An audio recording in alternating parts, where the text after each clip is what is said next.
Le thème de mon message ce matin, c'est « En marche vers le ciel ». Et pour cela, nous allons lire dans le psaume 120. Depuis plusieurs semaines, les frères prédicateurs, le jeudi, abordent les psaumes. Et j'aimerais voir avec vous ce matin les psaumes des degrés. Nous allons commencer avec le psaume 120 et nous allons prendre le temps ce matin, mais aussi dans les semaines qui suivent. Nous allons prendre le temps de développer ce sujet, laisser le Seigneur venir nous interpeller. Donc le psaume 120, il est dit ceci: « Cantique des degrés, dans ma détresse, c'est à l'Éternel que je crie et il m'exauce. Éternel, délivre mon âme de la lèvre mensongère, de la langue trompeuse. Que te rapporte une langue trompeuse? Les traits aigus du guerrier avec les charbons ardents du genêt. Malheureux que je suis de séjourner à Méchec, d'habiter parmi les tentes de Kédar. Assez longtemps mon âme a demeuré auprès de ceux qui haïssent la paix. Je suis pour la paix, mais dès que je parle, ils sont pour la guerre. Amen. » Alors, lorsque nous abordons les psaumes des degrés, certains commentateurs disent ceci, que les psaumes de degrés ont été placés pour les pèlerins, c'est-à-dire que les pèlerins qui montaient à Jérusalem, et plus précisément au temple, lorsqu'ils montaient à Jérusalem, leur pèlerinage était accompagné de ces psaumes des degrés. Alors ils faisaient le pèlerinage pour plus précisément ces trois fêtes, c'est-à-dire la fête de Pessa, la fête de Shavuot, et la fête de Sukkot. Donc certains disent que lorsque les pèlerins montaient à Jérusalem, ils accompagnaient leur pèlerinage des psaumes des degrés. Il y en a 15. Alors d'autres disent, mais non, concernant les psaumes de degrés, il faut plutôt les placer à la période d'Esdras, lorsqu'il y a eu la reconstruction d'Israël.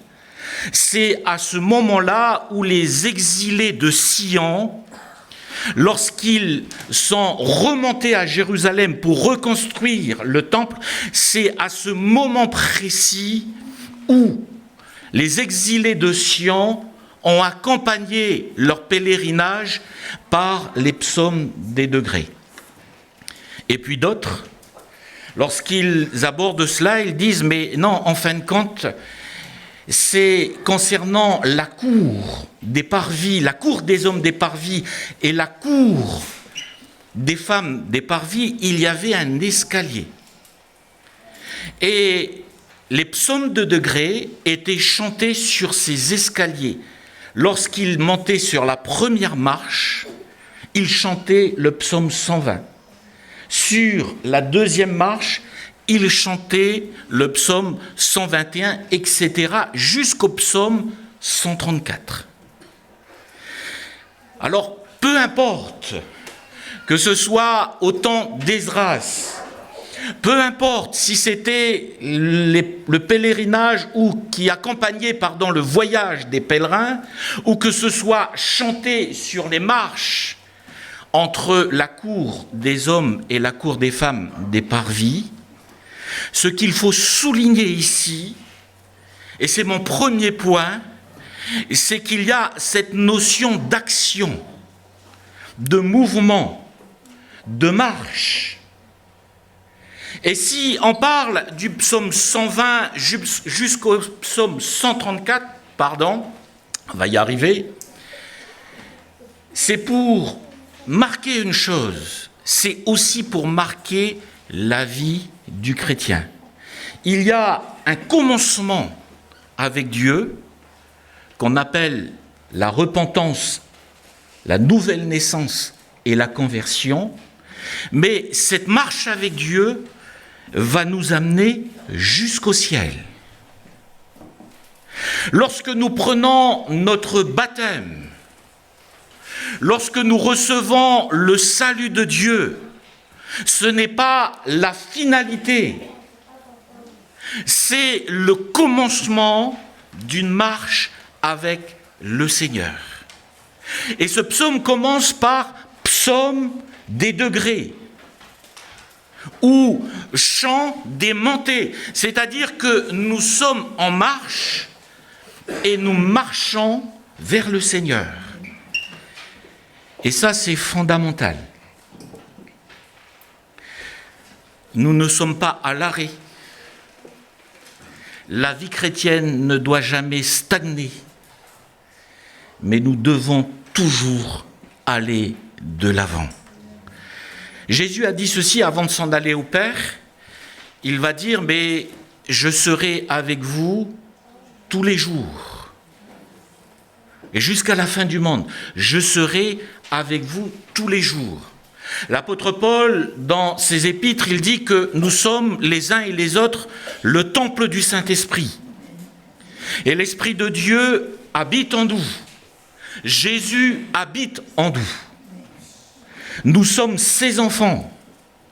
Mais cela n'empêche pas, si nous l'avons chanté tout à l'heure, Emmanuel, Dieu est avec nous. Cela ne nous empêche pas d'aller de progrès en progrès, d'aller de l'avant. Le psaume de degrés, ce sont des chants de montée. Et dans notre vie avec Dieu, c'est que nous sommes en mouvement et nous sommes en marche pour aller jusqu'au ciel. Philippe a vécu 3 ans avec le Seigneur. C'était un disciple de Jésus. Jésus était avec lui. Il a vu les miracles que le Seigneur a accomplis. Il a vu la gloire de Dieu se manifester au travers de Jésus. Il a entendu l'enseignement divin. La parole de Dieu était annoncée. Et pourtant, dans Jean au chapitre 14, malgré qu'il a avec lui le Seigneur, il dit ceci, et il s'adresse à Jésus avec un cœur sincère, et à un moment donné, il dit au Seigneur, mais Seigneur, montre-nous le Père, et cela nous suffit. C'est-à-dire qu'il est avec Jésus, et il dit, mais montre-nous le Père. Et Jésus va lui dire, mais celui qui m'a vu a vu le Père. Pourtant, il était avec Jésus, mais dans notre marche avec Dieu, dans notre vie avec Dieu, nous sommes amenés à aller de progrès en progrès. L'apôtre Paul dit ceci, mais je cours pour remporter le prix. Et il rajoute, mais ce n'est pas que j'ai remporté le prix ou que j'ai atteint la perfection, mais je cours. Parce que la vie chrétienne, parce que notre marche avec Dieu, c'est être en mouvement et être en mouvement vers le Seigneur. Nous sommes accaparés par toutes sortes de choses. Nos vies sont remplies. Et si elles ne sont pas remplies, les autres remplissent notre vie. Mais l'Écriture nous dit qu'à un moment donné, il est important pour nous de chercher premièrement le royaume de Dieu. Merci Seigneur pour ma famille. Merci Seigneur pour mon épouse. Merci Seigneur pour mes enfants. Mais l'Écriture me dit de chercher premièrement le royaume de Dieu. Merci Seigneur pour mon travail. Merci parce que j'ai de quoi mettre sur la table à manger, j'ai de quoi avoir un toit sur la tête. Mais l'Écriture nous dit, cherchez premièrement le royaume de Dieu. Je cours pour atteindre le but. Et notre marche avec Dieu, c'est une marche en avant les chants de montée. Je marche vers mon Sauveur. Je marche vers mon Seigneur. Et c'est pour cela que dans notre marche, il y a toujours des moments où il nous faut faire le point et se poser la question, où est-ce que j'en suis avec mon Dieu? Je ne parle pas du service, je ne parle pas des œuvres, même si ces choses sont les conséquences, mais je parle de notre relation, de notre intimité avec le Père, de notre relation intime avec le Seigneur Jésus. Ça va au-delà du service que je peux accomplir. Mais où est-ce que j'en suis dans ma relation avec le Seigneur? Le psalmiste va dire à un moment donné, sonde moi, ô Dieu, et connais mon cœur, éprouve-moi, et connais mes pensées. Et il rajoute, mais regarde, toi, non pas moi, mais toi, regarde, si je suis sur une mauvaise voie, et conduis-moi sur la voie de l'éternité.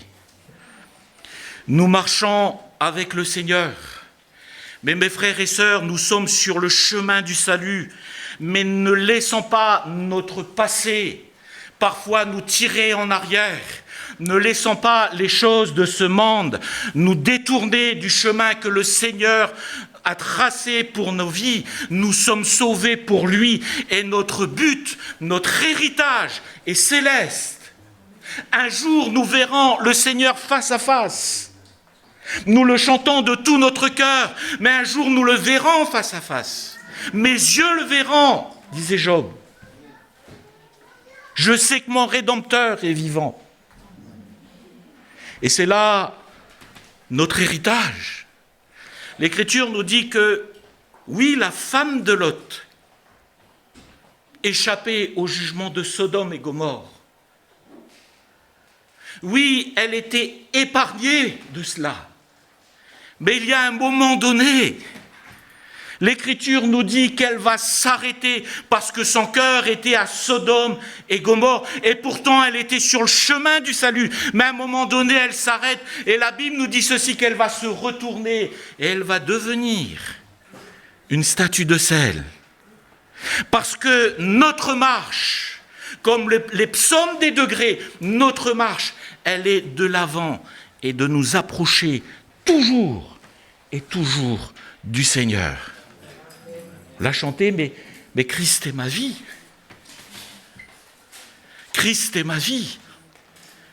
Si je vis aujourd'hui, c'est pour lui.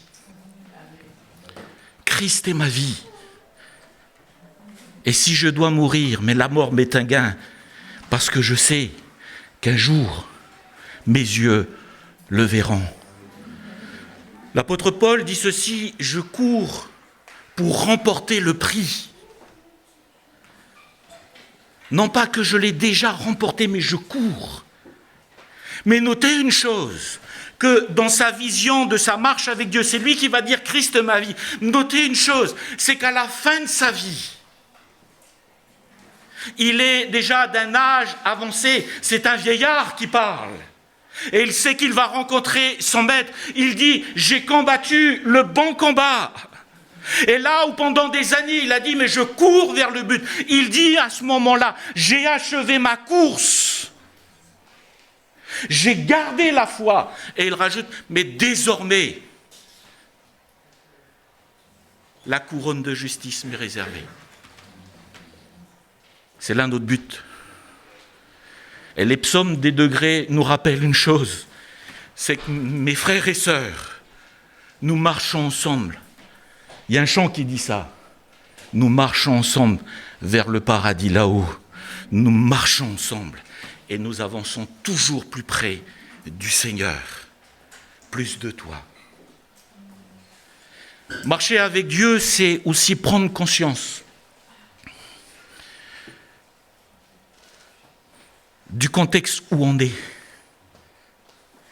Et c'est important aussi de prendre conscience du contexte où on est. L'apôtre Paul dit ceci Dans 1 Corinthiens au chapitre 15, et si ma mémoire est bonne au verset 33, il est dit ceci, « Les mauvaises compagnies ». Vous connaissez ce texte, « corrompent les bonnes mœurs ». Dans notre marche avec Dieu, c'est veiller sur sa vie. Et veiller sur sa vie, c'est aussi veiller sur son contexte. Dans le psaume 120, le psalmiste dit, mais c'en est assez de séjourner parmi les tentes de Kédar et d'habiter, c'est l'inverse, de séjourner à Méchec et d'habiter parmi les tentes de Kédar. Méchec sont les descendants d'Ismaël. C'est un peuple du nord. Kédar, ce sont les descendants de Japheth. Et c'est un peuple qui est dans le sud. Donc quand il dit « Malheureux que je suis de séjourner à Méchec et d'habiter parmi les tentes de Kédar », il exprime le fait, parce que c'est deux peuples qui sont éloignés, il exprime le fait d'un contexte qui est défavorable. Que ce soit dans le nord, à Méchec, ou que ce soit dans le sud, à Kédar, ce sont des peuples rudes, ce sont des peuples conflictuels. Et il dit ceci, mais malheur à moi de séjourner à Méchec et d'habiter parmi les tentes de Kédar. Mes frères et sœurs, il y a parfois dans nos vies des contextes qu'il faut régler. Jésus dit bien, nous sommes dans ce monde. Et je te prie, Père, de ne pas les ôter du monde, mais de les préserver du malin. Nous sommes dans cette société. Mais il y a parfois des situations qu'il faut fuir. Joseph, lui, il rigole pas. Hein.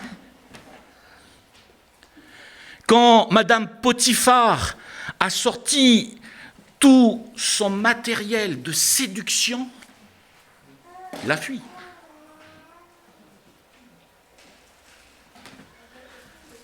Paul dit dans 2 Timothée au chapitre 2, le verset 22, il s'adresse à un serviteur de Dieu et il lui dit « Mais fuis les passions de la jeunesse ». Parfois, il y a des contextes où on est face à des géants comme Goliath et on avance et on dit « Au nom de l'Éternel ». Seigneur, tu vas nous permettre de faire tomber le géant. Seigneur, au nom de l'Éternel, nous pouvons dire à la montagne, jette-toi dans la mer. Mais il y a aussi des situations où Paul dit à un serviteur de Dieu, mais fuis les passions de la jeunesse.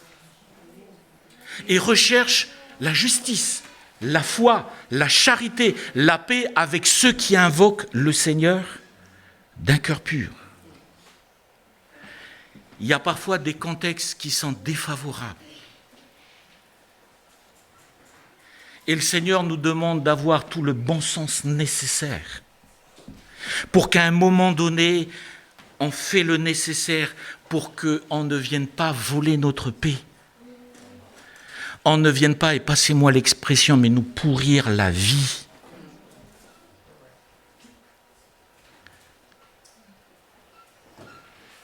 À moins que je suis le seul d'avoir vécu à un moment donné cela, où on se dit, mais Seigneur, comprennent pas que tu nous as sauvés. Hein. Il y a un frère qui me disait à un moment donné, il me disait en rigolant, mais je ne sais pas s'ils sont conscients que j'ai été purifié par le Seigneur. Parce que si c'était en dehors du Seigneur, ça ne se réglerait pas de cette manière. Le Seigneur nous a transformés. Le Seigneur nous a changés. Et le Seigneur nous demande et nous donne la force de faire face à certaines situations. Mais il y a aussi des moments où il y a des contextes où il faut fuir. Et ce n'est pas un échec. Et ce n'est pas une défaite. Que Dieu nous aide dans notre marche avec Dieu, afin qu'il nous donne toute la sagesse et toute l'intelligence de dire « Seigneur, je veux toujours marcher vers toi. Je veux toujours avoir les yeux fixés sur toi, les yeux fixés sur Jésus.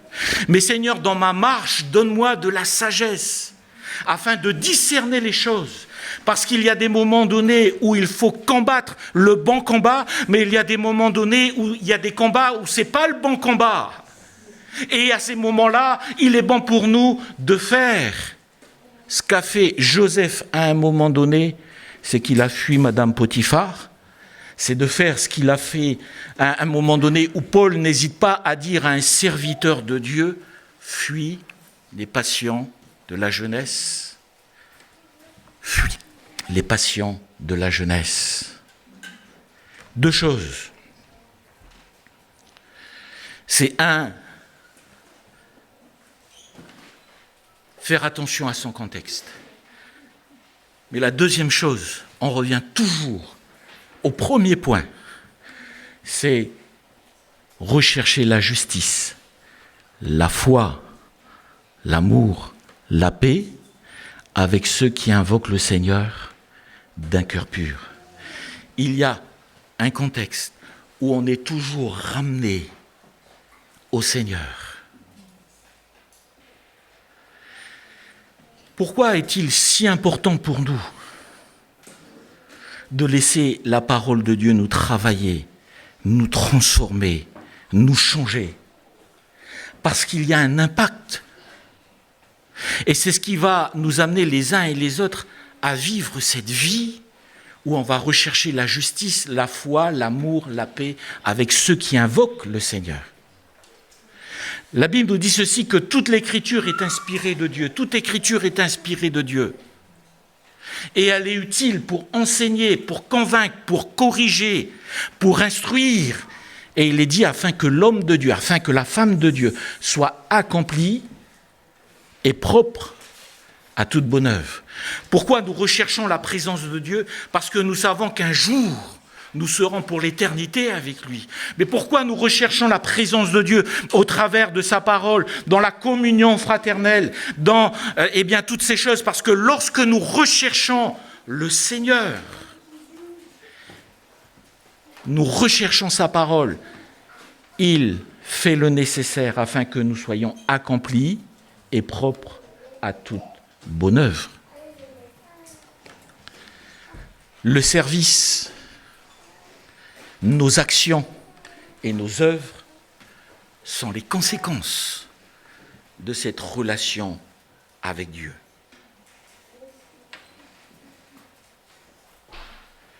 Et on a besoin de veiller à cela.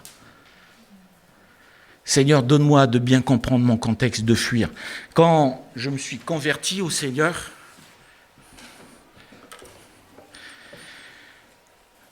j'avais toujours mes mêmes réflexes.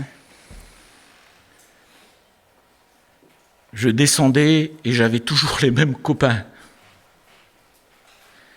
Et les mêmes copains, ce n'était pas de bonne compagnie.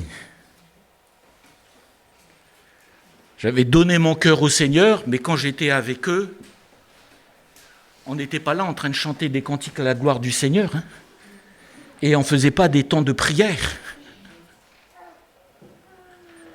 C'était des jeunes grossiers,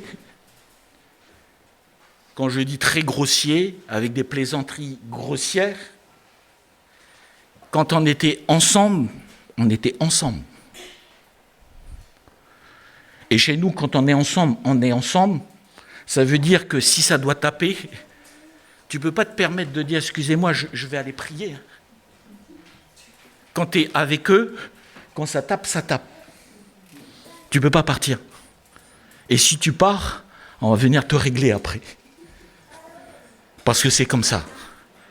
Donc il y a juste un moment donné, par rapport à un contexte où on est en décalage, il y a juste un moment donné où il faut se repositionner. C'est pas là où je vais louer le Seigneur.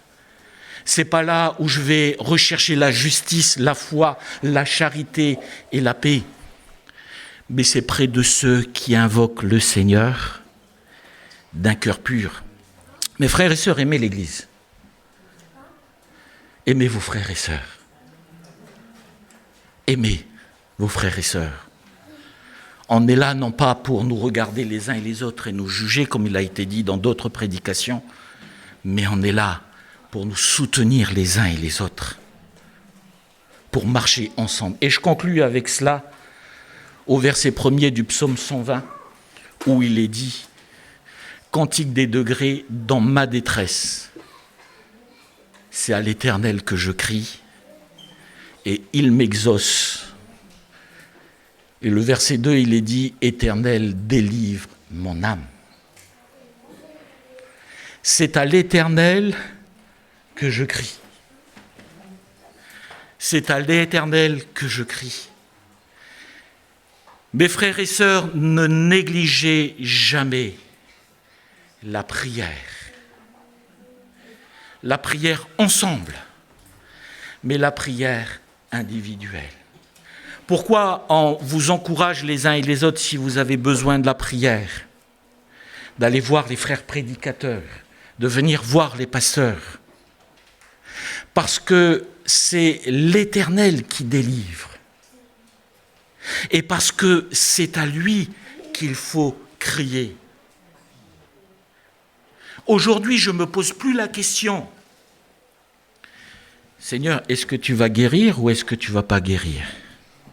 Seigneur, est-ce que tu vas faire le miracle ou est-ce que tu ne vas pas faire le miracle? Seigneur, est-ce que tu vas exaucer la prière ou est-ce que tu ne vas pas exaucer? Est-ce que tu vas exaucer, tu vas dire oui, ou est-ce que tu vas exaucer, tu vas dire non? Seigneur, est-ce que tu vas ouvrir les portes ou est-ce que les portes seront encore fermées? Je ne me pose plus la question.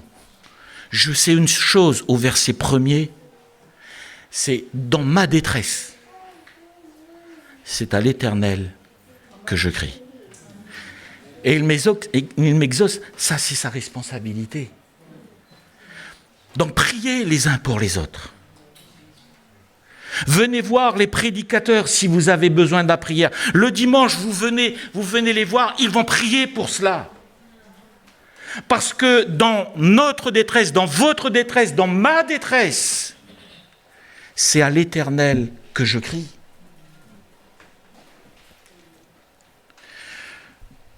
Je suis conscient que peut-être ma détresse ne va pas vous toucher. Et je suis conscient que peut-être votre détresse ne va pas me toucher, même si on a bien sûr de la compassion, de l'empathie. Mais tout ça pour dire quoi? Pour dire qu'il n'y a pas de petits bobos devant le Seigneur. Et à un moment donné, j'entendais un pasteur qui disait ceci, mais il disait ceci, le pasteur, il disait, mais on vient pas voir le Seigneur quand on a des petits bobos. Mais peut-être pour lui c'est un petit bobo, peut-être pour moi c'est pas un petit bobo.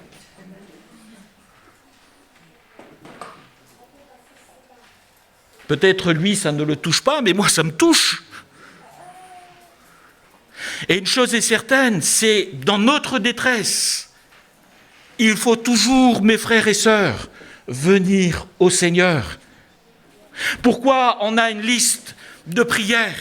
Pourquoi le jeudi on prend le temps de dire mais est-ce qu'il y a des sujets de prière? Parce que nous croyons que dans les situations où nous pouvons rencontrer l'Éternel, on peut crier à lui et nous attendre à son miracle. Dieu, c'est le Dieu infiniment grand et c'est le Dieu infiniment petit, il est aussi dans les détails. Et quel bonheur pour nous de nous approcher du Seigneur en disant « c'est à l'Éternel que je crie ». Je veux toujours m'approcher de Dieu. Je veux toujours aller de progrès en progrès. Je veux dans ma marche veiller sur ma vie, veiller sur mon contexte. Et Seigneur, donne-moi toujours la sagesse et l'intelligence d'agir selon les préceptes de ta parole. Mais dans l'adversité, comme dit le psaume, je veux Seigneur, toujours me tourner vers toi. Seigneur, c'est vers toi que je crie. Seigneur, je veux marcher dans tes voies. Seigneur, je veux t'être fidèle. Que Dieu nous aide à marcher dans ses voies, que Dieu nous aide d'aller de progrès en progrès, que Dieu nous aide à toujours dépendre de lui en toute occasion. Et n'ayez pas de crainte, mais approchez toujours du Seigneur avec assurance, parce que notre Dieu prend soin de nous. Et le psalmiste va dire ceci, pas dans ce psaume, il va dire, mais pour moi, ma part, m'approcher de Dieu, c'est mon bien. On est tranquille, hein? Quand on a un ennemi, quand il est parlé de l'ennemi de nos âmes, quand il vient comme un fleuve, comme un tsunami, pour nous engloutir, l'Esprit de l'Éternel le met en fuite. Quand j'étais gamin, toujours avec la même équipe, j'aimais bien aller me frotter. Et je me rappelle une fois, je suis venu devant le gars. Le gars, il faisait 2 fois ma taille. Je suis arrivé et j'ai dit, tu veux quoi maintenant? Le gars, il n'a pas bougé d'un chouïa. Pas d'un chouïa. Je suis venu, j'allais, viens, on va se frotter. Il n'a pas branché d'un chouïa. Il était là, comme ça. Honnêtement, il m'aurait foutu une claque, il m'aurait donné, une claque. J'étais par terre. C'était fini. Je suis venu, mais quand j'étais devant, je me suis dit, mais qu'est-ce que tu fais là? C'était trop tard. Il m'aurait donné une claque, c'était fini pour moi. C'était réglé, il m'aurait éteint et puis il serait passé à autre chose. Mais j'avais mon cousin qui était connu comme étant, entre guillemets, le caïd du quartier. Et il savait que s'il me touchait, il allait avoir affaire à lui. Et là, il s'est dit, on va rester tranquille. Quand un tsunami vient, on se sent tellement faible. Mais celui qui est en nous est plus grand que celui qui est dans le monde. Et si le tsunami vient, l'Esprit de l'Éternel le met en fuite. C'est pour ça que quand j'ai lu ce verset, ça me parlait directement ce verset, pour l'avoir expérimenté dans mes bêtises de gamin, de dire Seigneur, toi tu es là et tu es grand pour moi. Et mes frères et sœurs, Dieu est là et il est grand pour vous. Et dans le malheur, pour moi, m'approcher de Dieu, c'est mon bien. Je place mon refuge dans le Seigneur, l'Éternel, afin de raconter toutes ses œuvres. On va prier le Seigneur. Seigneur, nous avons bien fait de t'accepter comme Sauveur et Seigneur, parce que tu es ce Dieu qui prend soin de nous. Et comme nous dit ta parole, tu es l'Éternel, celui qui demeure d'âge en âge. Tu es le premier et la fin, tu es l'alpha et l'oméga, tu es le commencement et la fin. Seigneur, nous bénissons ton nom parce que dans toute situation, nous savons que, Seigneur, tu as la solution. Tu es la réponse à nos problèmes. Et Seigneur, je veux te prier pour ton Église afin que tu viennes fortifier nos cœurs. Nous voulons marcher dans tes voies et nous voulons, Seigneur, te rester fidèles. Nous te demandons, Seigneur, de bénir ton peuple. Donne-nous de toujours avoir les yeux fixés sur toi et compter sur ta grâce dans le précieux nom de Jésus. Amen. Amen. Que le Seigneur vous bénisse.